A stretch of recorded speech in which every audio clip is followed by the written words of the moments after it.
छात्र Rajad सीजेआरडी JNU chapter के तमाम साथियों का और बाकी लोग जो इस पूरे लाइव सेशन में जुड़े हुए हैं उन सबको मैं उनका क्रांतिकारी अभिनंदन करता हूं। बहुत दिनों से ये इच्छा थी कि ये बातचीत शुरू की जाए। मैं समझता हूं कि थोड़ा विलंब हुआ क्योंकि कई सारी चीजें बीच में थी। क्लासेस भी मेरी चल रही थी, जूम से ही ले रहा था और कुछ बाकी मीटिंग। लेकिन बहरहाल आज मैं आप सबके माध्यम से कुछ सवालों पे हम लोग बात करना चाहते हैं। कोई सॉल्यूशन मोडालिटी में हम बात नहीं करेंगे। कुछ चंद सवाल हैं जो इस महामारी ने हमारे समक्ष रख छोड़े हैं और उनमें से अधिकांश सवालों पर एक तरह से कोई चर्चा, कम से कम विशद और समग्र चर्चा नहीं हो रही है। आज हमारे दल का 24वां फाउंडेशन डे भी है, तो इससे बेहतर कोई मौका नहीं हो सकता था। मैं इस फाउंडेशन डे के माध्यम से आप सबको बहुत-बहुत शुभकामनाएँ देता हूँ और एक दूसरे को बधाई देने का भी वक़्त है और एक दूसरे को ये भी कहने का वक़्त है कि चुनौतियाँ कितनी बड़ी, लंबी, गहन और गंभीर है आने वाले दिनों में। बहरहाल मैं कुछ मौलिक सवालों पे पूरी दुनिया में कोरोना पैंडेमिक के बाद एक अद्भुत किस्म के डीपॉलिटिसाइज़ेशन की वकालत हुई। डीपॉलिटिसाइज़ेशन को नाम दिया गया कि कोरोना कंसेंसस। कोरोना कंसेंसस का मतलब था कि हम अपनी तमाम गतिविधियों को ठप कर देंगे और अलग-अलग मुल्कों में जो वहाँ की सरकारें हैं, चाहे बैलेट बॉक्स से आई हैं या आसमान से उतरी हैं, वो उन तमाम सरकारों के पक्ष में वहाँ के जो भी विपक्ष है, सिविल सोसाइटी है, वो खड़े हो जाएँगे। ऐसा हुआ भी, दुनिया के अनेक मुल्कों में हुआ, अपने मुल्क में भी हुआ। और आप अगर गौर करें, तो हम में से अधिकांश लोगों को जब प्रधानमंत्री जी पहले लॉकडाउन के अनाउंसमेंट के लिए जिसमें 4 घंटे का उन्होंने इतने बड़े मुल्क को वक़्त दिया, तो उन्होंने चंद बातें कही थी। अ, और मैं समझता हूँ कि उन बातों में एक बात बहुत महत्वपूर्ण थी, सबका ज़िक्र हुआ। लेकिन सबसे बड़े समूह जो हाशिए के समूह हैं, उनका कोई ज़िक्र नहीं हुआ। दूसरे लॉकडाउन में भी नहीं हुआ। दूसरे से तीसरे लॉकडाउन के बीच में जब हमने वो डरावनी छवियाँ देखी, सूटकेस पे बच्चा लेट के जा रहा है, ट्रैक पे लोगों की मौत हो रही है और सीमेंट और गिट्टी बनाने वाली मशीन के अंदर लोग घुस करके अपने-अपने राज्यों पे जा रहे हैं, पैदल चल के जा रहे हैं। तो अचानक से उस कोरोना कंसेंसस नाम की चीज़ जो डीपॉलिटिसाइजेशन का इंस्ट्रूमेंट थी, कई लोगों को लगा कि इसको चैलेंज करना चाहिए। वो चैलेंज अभी भी बहुत जो कहिएगा विशद है, वो नहीं है, लेकिन वो चैलेंज होना थोड़ा शुरू हुआ। अब ये कोरोना कंसेंसस जब डीपॉलिटिसाइजेशन करता है और करने की कोशिश करता है, आप और हम स्मरण करें कि मार्च के तीसरे हफ्ते से पहले जब ये कोरोना की बहुत चर्चा हुई, लॉकडाउन हुआ, उससे पहले देश के अलग-अलग हिस्सों में आंदोलन चल रहे थे। एनटीसीए प्रोटेस्ट चल रहा था, दलित आदिवासी समूहों के आंदोलन चल रहे थे, कई तरह के हकूक के आंदोलन चल रहे थे, किसानों के आंदोलन की चर्चा जोर पकड़ रही थी। अचानक में जब ये कोरोना कंसेंसस और पेंडेमिक आया, तो सब कुछ लगभग ठप सा हो गया। अब इस ठप से क्या सबसे बड़ा नुकसान हुआ? क्योंकि हम सब चुप हो गए। हर सिविल सोसाइटी को लगा कि अभी सबसे फौरी तौर पे जरूरत है कि सरकार के पक्ष में खड़ा हो।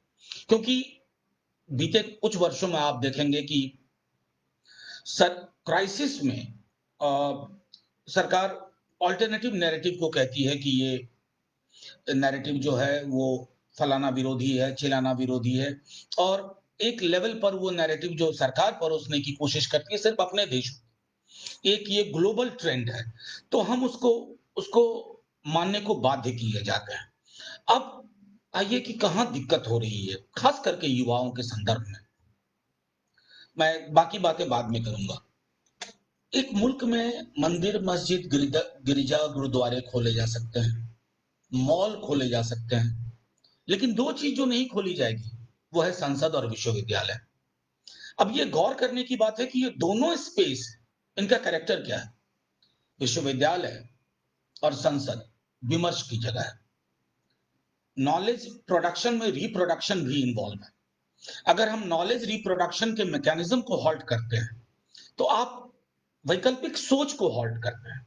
हमने 4 महीने 4.5 महीने गवा दिए। संसद का भी वही हाल है। जिस तरह की चीजें सरहद और देश के हदों में हो रही हैं, कई तरह की एनॉमलीज हैं, कई तरह के विरोधाभास हैं, लगातार एग्जीक्यूटिव डिसीजंस लिए जा रहे हैं। आप सब साथी, मैं आपसे कहूं कि आप वाकिफ हैं कि पूरी दुनिया में डेमोक्रेसी तब फंक्शन करती है जब लेजिस्लेटिव स्क्रूटनी बेहतर हो। हमारे यहां बीते 5 महीनों में लेजिस्लेटिव स्क्रूटनी नहीं हुई। क्या क्या निर्णय हुए, ये हम सब के लिए चिंता का विषय होगा। एक मुल्क के रूप में दलों के दायरों को छोड़ दीजिए, ट्रेड यूनियन आंदोलन ने जो भी मंजिलें हासिल की थी, एक झटके में उनको खत्म करने की बात हो रही है।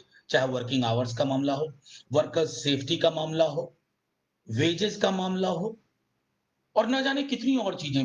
मैं तो फ्रीडम ऑफ एसोसिएशन वाली बात पे बाद में आऊंगा। उसी तरह आप देखिए, जैसे एक छोटा उदाहरण मैं लेता हूं।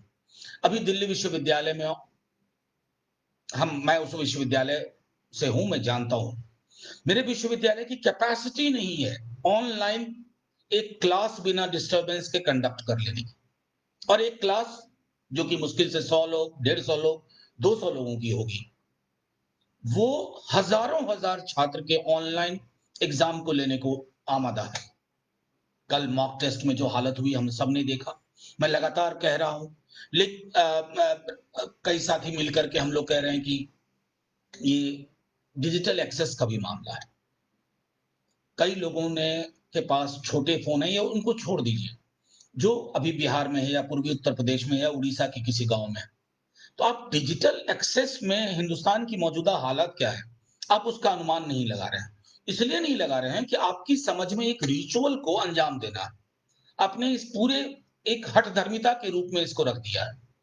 मैं ये अलग अलग हलकों के उदाहरण आपसे इसलिए दे रहा हूं कि कोरोना के काल में, क्योंकि फिजिकली हम सब कहीं इकट्ठा होकर के नहीं कर सकते, तो इस दौर में एग्जीक्यूटिव ने बहुत सारे ऐसे निर्णय लिए जहां आपके पास चैलेंज करने के विकल्प नहीं छोड़े। अब चैलेंज कहां करिएगा, मेन स्ट्रीम मीडिया में आपके पास जगह नहीं है। कई दोस्त कहते हैं आप लोग बोलते क्यों नहीं है। बोले कहां बोले, कौन हमारे पास कैमरा लेके आ जाएगा कि नहीं आपने सरकार के विरोध में ये बहुत अच्छी बात कही। मैंने लगातार बीते दिनों में कहा है, जब चाइना को लेके बात हो रही थी, मैंने कहा कि यही मुल्क था 1962, युद्ध के मध्य संसद का सत्र बैठा, संसद के अंदर और बाहर स्लोगन लगा करता था, घर का दुश्मन घर में बैठा बाहर भेजे फौज, नेहरू मेनन घर में बैठे मना रहे हैं मौज। आज मैं कह सकता हूं क्या, प्रधानमंत्री जी का नाम लेकर के काम शाम तक लिंच कर दिए जाएंगे, मैं और आप, कोई भी, मेरे लिखने से और आपको मेरे लिखने को प्रमोट करने से। तो ये लोकतंत्र के स्वास्थ्य के सूचकांक का भी संकेत है। बहरहाल, मैं जो बात कहना चाह रहा था कि ये सारी चीजें हैं। अब जैसे प्रतियोगी परीक्षाएं हो रही हैं, उसमें आर्बिट्ररी डिसीजंस लिए जा रहे हैं। आर्बिट्ररी डिसीजंस कभी हॉल्ट किया जा रहा है, कभी फलानी डेट्स को एक्सटेंड किया जा रहा है, कभी किया जा रहा है कि ये। उसके साथ साथ आप ये भी नोटिस करिए, बीते 3 दिनों में रेलवे की अधिकांश वैकेंसीज को खत्म कर दिया गया। इवन उन वैकेंसीज को जिनके विज्ञापन निकल गए थे। कहां विरोध करेंगे, सोशल मीडिया, ट्विटर, फेसबुक, सरकार को कोई मतलब नहीं है। समृद्धि के 5 टापू के सरोकार पे चल रही है, देशभक्ति ऊपर से नीचे बहाई जा रही है, जिसका देश से कोई ताल्लुक नहीं है, भक्ति से ताल्लुक जरूर है। देश से ताल्लुक होता तो एक व्यवस्था, जो लगातार लोग कहते हैं कि देश और देश की सरकार एक नहीं होती, 1962 में भी एक नहीं थी, 65 में एक नहीं थी, 71 में एक नहीं थी, और आज भी एक नहीं है। लेकिन आज ये कहना कि देश और देश की सरकार एक नहीं है, ये अपने आप में देश विरोधी हो गया। ऐसे में हमारे आपके लिए बहुत मुश्किलें हैं। एक प्राइवेट स्पेस सा बचा है सोशल मीडिया पे, उसका हम कितना यूज कर पाएंगे, कितना कर पाएंगे, उस पे डिपेंड करता है। अब आइए कि युवाओं के सामने एक और जो चैलेंज, रोजगार की बात मैं छोड़ दे रहा हूं, नॉलेज रिप्रोडक्शन की बात मैंने कही, एक जो सबसे बड़ा चैलेंज है, आपकी आवाज खत्म की जा रही है। पहले तो आपको तोड़ा जा रहा है, कई हिस्सों में आपको बांटा जा रहा है और हम सब टुकुर-टुकुर देख रहे हैं, क्योंकि हम उस बँटवारे की के व्याकरण को नहीं समझ रहे हैं। कभी इस नाम पर, कभी उस नाम पर, कभी फलाने नाम पर, कभी ढिमकाने नाम पर, आप भर लीजिए, ये जितने मैंने गैप छोड़े हैं, कभी धर्म भर लीजिए, कभी जाति भर लीजिए, कभी समुदाय भर लीजिए, कभी राज्य भर लीजिए, कभी क्षेत्र भर लीजिए, नतीजे में क्या हो रहा है? मैं फिर से उदाहरण दूं, एंटी सीएए प्रोटेस्ट, आप में से बहुत लोग होंगे, मैं भी था, क्योंकि मुझको मेरी जिंदगी में मैंने ऐसा पहला प्रोटेस्ट देखा था जिसमें संविधान लोग हाथ में लेके जा रहे थे। कुछ और भी हो सकता था, किसी नेता की तस्वीर नहीं थी, अगर थी भी तो बापू और अंबेडकर के अलावा किसी की तस्वीर नहीं थी। तो ऐसे दौर में जहां बाबा साहब की तस्वीर लेकर के चलने वाला आंदोलन, महात्मा गांधी की तस्वीर को लेकर चलने वाला आंदोलन, संविधान को लेकर चलने वाला आंदोलन, आप उसको डील नहीं कर पा रहे थे। मैंने सदन के अंदर कहा था कि मुगालते में ना रहिए, विपक्षी दलों ने ये पैदा नहीं किया, इतनी औकात होती तो हम सरकार में होते, उतनी हमारी औकात ही नहीं है, हम में उतनी ताकत नहीं है, होगी जब होगी तब देखेंगे, अभी नहीं है। ये स्पॉन्टेनियस प्रोटेस्ट था। अब इस स्पॉन्टेनियस प्रोटेस्ट को कैसे डील कर रहे हैं? देखिए, बड़ी आसानी से मेरे सामने मीडिया वाले आते हैं और कहते हैं एंटी सीए प्रोटेस्ट से दिल्ली वायलेंस। दो अलग चीजें हैं। एंटी सीए प्रोटेस्ट तो पूरे देश में हुआ, मेरे गांव, मेरे मेरे अपने गांव, जो मैं कभी सोच नहीं सकता था कि वहां इस तरह का प्रोटेस्ट होगा, मैंने वहां देखा। छोटे छोटे गांव, वहां लोग संविधान देखने लगे। मैंने कोई आकलन नहीं किया, लेकिन मेरा मानना है कि इस पूरी प्रक्रिया में संविधान की बिक्री बहुत हुई होगी। हर कोई चाहता होगा कि एक प्रति रख लूं, न जाने कहां गुम हो जाए आगे चलकर।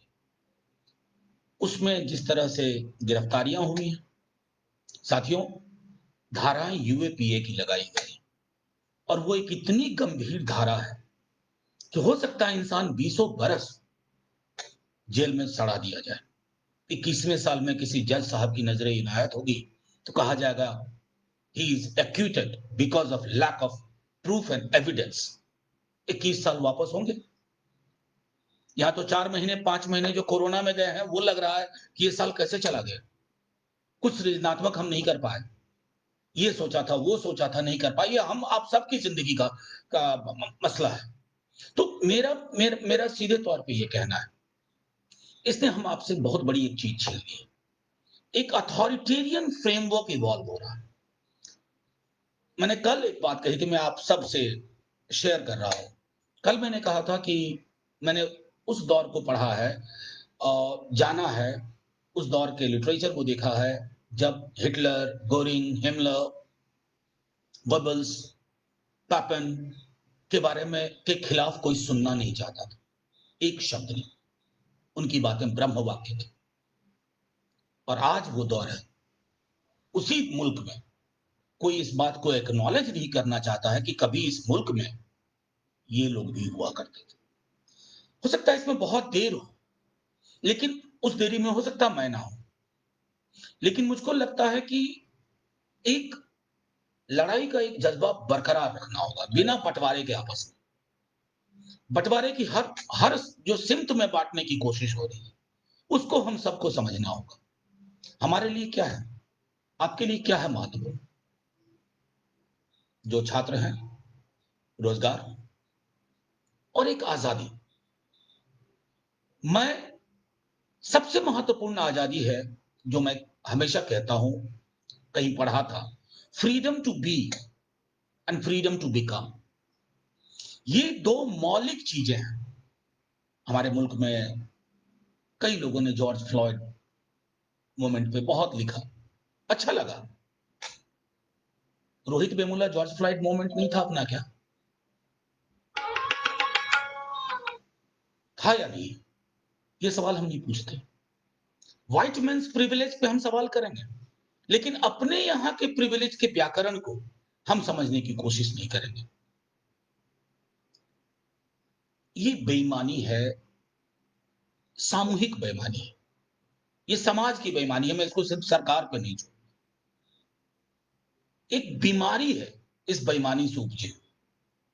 हम बहुत शिद्दत से बात करेंगे जॉर्ज फ्लॉयड की, लेकिन अपने यहाँ कोई दलित, आदिवासी, कोई पिछड़ा या फिर कोई गरीब, जैसे प्रवासी मजदूर को ही देख लीजिए, कमोबेश हमने उसको स्पेक्टेकल के रूप में देखा, जो 68 के फ्रेंच स्टूडेंट मूवमेंट में बहुत पॉपुलर हुआ, तमाशा।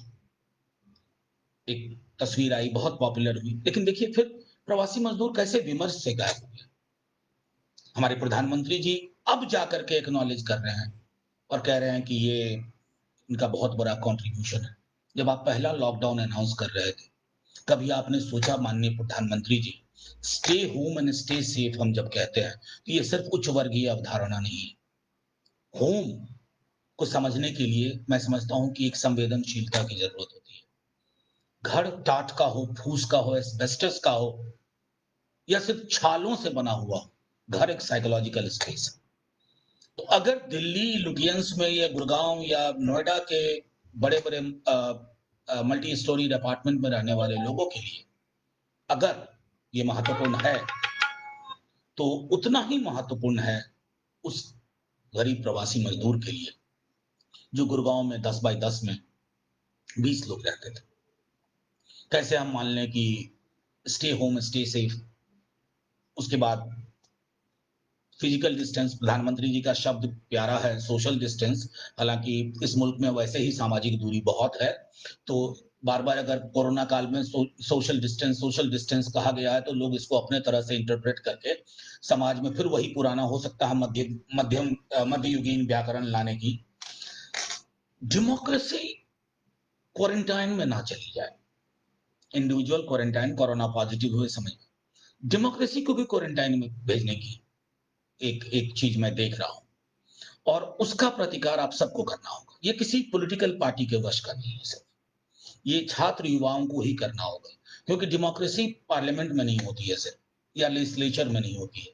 डेमोक्रेसी एक ऐसा नॉर्मेटिव बिहेवियर है जो हमारी जातीय जिंदगी से, हमारे घर से निकल करके हमारे स्कूल, कॉलेज, सड़क, चौक चौराहों तक में उसका उसके लिए आपको लगातार लड़ना होगा, क्योंकि अगर चौक चौराहों से डेमोक्रेसी निकल जाएगी, तो संसद से निकलना उसके लिए और भी आसान होगा।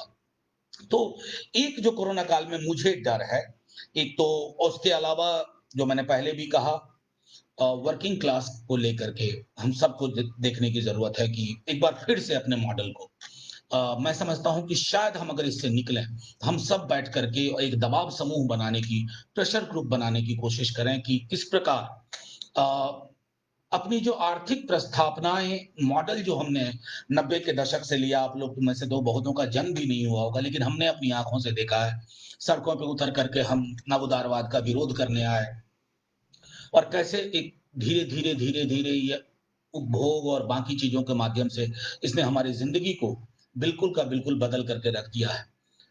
छोटा उदाहरण देता हूँ, स्वास्थ्य में अक्सर हमने बात की बीते दिनों, बाजार के समक्ष स्वास्थ्य का पूरा मॉडल। आप पूरे देश में देखिए, कोरोना में सबसे बड़ी सहायक के रूप में सहायता आपको मिली है पब्लिक हेल्थ इंफ्रास्ट्रक्चर से, तो उसे हमें मजबूत करने की जरूरत है। दूसरा, एजुकेशन, जिसको लेकर के जेएनयू को लेकर के तो बहुत ही होता है।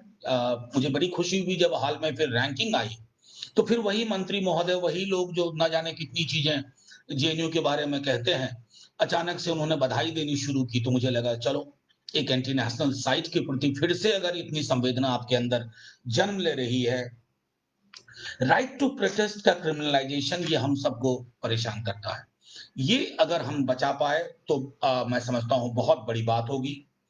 अ, एक और जो कोरोना काल में चीज हुई है, विलिफिकेशन ऑफ अपोजिशन, और मैं सिर्फ अपोजिशन अपोजिशन पार्टी के संदर्भ में नहीं कह रहा, क्योंकि opposition is not always about the parliamentary opposition or the legislative opposition.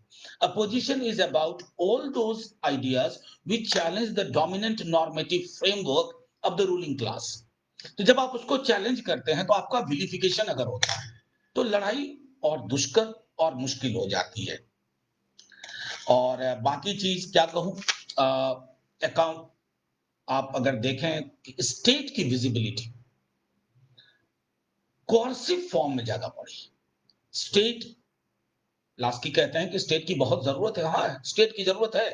पहली बात तो ये फर्क रखें कि स्टेट और नेशन दो अलग चीज है। स्टेट, नेशन, गवर्नमेंट, तीसरी तीन अलग अलग चीजें हैं। लेकिन अब क्या है कि स्टेट का एक एक केयर मैकेनिज्म भी होता है, एक केयर फ्रेमवर्क होता है। वो फ्रेमवर्क मैं समझता हूं पहले भी बहुत वीक हालात में था, और वो care framework is actually moving away. तो कोर्सिव स्टेट दिख रहा है। अब आप देखिए कोर्सिव स्टेट का क्या होता है, एक छोटा उदाहरण मैं देता हूं। मैंने दंगों को बहुत कवर किया है, मेरी पीएचडी भी उसी पे है। मैंने कभी ये नहीं देखा कि दंगे में अगर कोई एक्यूज्ड है, पहली बात तो अभी प्रूव नहीं हुआ, लेयर है ना जुडिशियरी का, ट्रायल कोर्ट होगा, फिर उससे बड़ा कोर्ट, फिर हाई कोर्ट, फिर सुप्रीम कोर्ट। आप रिकवर कर रहे हैं 20 लाख 25 लाख। ये पुराने जमाने में होता था, राजा महाराजा के काल में, कि पड़ोसी राजा आया, उसने यहां झंडा गाड़ा, लोगों से पैसे वसूले और चला गया। रूल ऑफ लॉ डेमोक्रेसी का एक major foundation, rule of law and rule by law. आप अलग अलग राज्यों में देख लीजिए, मैं अभी ताजा उदाहरण यहीं का देख रहा हूं, उत्तर प्रदेश का, और दिल्ली में भी देख रहा हूं। दिल्ली में तो आप सब देख रहे हैं, उत्तर प्रदेश देख रहे हैं, पूरे देश को हम देख रहे हैं। अभी हमने वहां टुटीकोरिन में देखा कि क्या हुआ। वो अपने आप में पूरे हम सबको, जॉर्ज फ्लॉयड अगर आपको अचानक से उद्वेलित करता है, जो कि बहुत, मैं रिपीट कर रहा हूं, बिल्कुल, लेकिन अगर जॉर्ज फ्लॉयड आपको उद्वेलित करता है, तो फेलिक्स क्यों नहीं उद्वेलित कर रहा है? टुटीकोरिन की घटना क्यों नहीं हुई? यानी कि हमने तय कर लिया है कि हमारा समाज को देखने का, जो मैंने पहले कहा, और नजरिया और आज के नजरिए में फर्क है। अ, एक आखिरी टिप्पणी मैं करूंगा कि जो आप सबको अब देखने की जरूरत है कि हमारे समक्ष जिस प्रकार की दिक्कतें आई हैं, दुनिया वैसी नहीं होगी जैसी अब है। मैं सरहद की बात नहीं करता, वो अलग मसला है। देश में क्लासेस कैसे लेंगे, उसकी कोई चिंता है कि नहीं? एमफिल पीएचडी का क्या होगा, उसकी कोई चिंता है कि नहीं? कोरोना के दौरान जो चीज तब्दीलियां आई हैं, क्या इस तरह की व्यवस्था सरकार कर सकती है कि सर्वाइवल एक फेलोशिप टाइप जिन लोगों को उपलब्ध नहीं है उनके लिए उपलब्ध कराया जाए? इस तरह की बहुत सारी चीजें, लेकिन ये चीजें होंगी कैसे? हम कहां बात करेंगे, हम किससे बात करेंगे, हमारे लिए स्पेस कौन सा है, वो स्पेस कैसे क्रिएट हो? इस सवाल पे मैं आप लोगों को छोड़ता हूं। क्योंकि मुझे व्यक्तिगत तौर पे मैं कहूं, मैं खुद भी बहुत परेशान रहता हूं इन चीजों को लेकर के, क्योंकि बहुत आसान है, आपने कुछ पूछ दिया तो आपको कहेंगे कि आप एक छोटी चीज, कई दफा और भी हम लोग आपस में थोड़ी विसंगति हो जाती है। मैं यहाँ इसलिए कह रहा हूं, मेरे पीछे एक तस्वीर है, यहाँ बाबा साहब हैं, जवाहरलाल जी हैं, यहाँ बापू हैं। कई लोगों ने मुझसे पूछा कि इतने ह्यूज कॉन्ट्रडिक्शन थे इनके बीच में, ये तीनों एक फ्रेम में आपके साथ कैसे? जब देश का फ्रेम टूटने लगे ना, तो आपको जरूरत होती है कि थोड़े कॉन्ट्रडिक्शंस के साथ भी, थोड़ा थोड़ा सबसे, और मैं एक बात कई दफा कह चुका हूं, और यहां मैं खत्म करूंगा, ये हम सबको समझना चाहिए। कल्पना करिए, काउंटर फैक्चुअल का जमाना है, प्रधानमंत्री जी भी खूब कल्पना करते हैं, ऐसा ना हुआ होता, वैसा हुआ होता तो क्या हुआ होता। तो मैं कहूं कि अगर आज महात्मा गांधी वापस आए, शायद he will be the first one to tell Baba Saheb, I committed a blunder on Poona pact, let's sit down. Bhim, you were right, तुम सही थे, मैं गलत था। ये होगा, अगर ऐसी मेरी कल्पना साकार हो तो ऐसा हो सकता है। मैं क्यों ये बात कह रहा हूं कि वो जिस दौर में थे उनकी चुनौतियां थी, आज हम आप जिस दौर में हैं हमारी चुनौतियां अलग है। उन चुनौतियों में जिनसे जो मिले उसको ग्रहण करके एक एक जिसको कहते हैं ना कि एक रेसिस्टेंस फ्रेमवर्क बनाना होगा। मैंने हाल में बीको के बारे में काफी पढ़ा, साउथ अफ्रीका का, बहुत नहीं जानता था पहले। तो वो हम सबको एक अनुसंधान करना होगा और उस हिसाब से चीजों को देखना होगा। बहरहाल थैंक यू वेरी मच, शुक्रिया आप सबका बहुत-बहुत। अ, मैं कोशिश करूँगा कि आगे भी थोड़ा इसकी फ्रीक्वेंसी भी बढ़ाई जाए और बेहतर ढंग से हम संवाद कर पाएँ। मुझे इस बात की भी खुशी होगी कि अगर आप कुछ क्वेश्चन्स हमारे यूनिट को वहाँ दे दें, जेएनयू की यूनिट को, तो हम उन सवालों पर भी गौर कर सकते हैं। जय भीम, जय बहुजन, जय मंडल, जय हिंद।